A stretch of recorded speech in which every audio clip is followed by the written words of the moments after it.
बिस्मिल्लाहिर्रहमानिर्रहीम। अस्सलामु अलैकुम वरहमतुल्लाहि वबरकातुहू। जुमे के दिन आपने ये अमल ज़रूर करना है।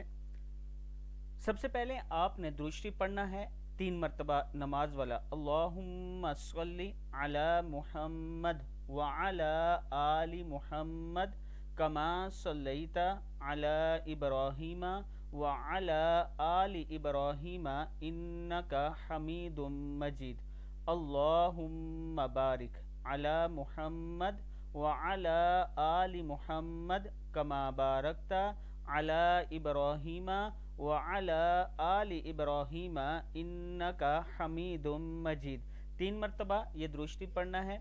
रसूलुल्लाह सल्लल्लाहु अलैहि व आलिहि वसल्लम ने फरमाया, जो बाद नमाज जुमा 7 मरतबा, जो बाद नमाज जुमा 7 मरतबा ये सूरतें कुल हुवल्लाहु अहद, कुल अऊज़ु बिरब्बिल फलक, कुल अऊज़ु बिरब्बिन नास, यानी कुरान पाक की आखिरी 3 सूरतें सूरह इखलास, सूरह फलक, सूरह नास पढ़ेगा, अल्लाह पाक इसके वज इसे दूसरे जुमे तक बुराई से बचाएगा।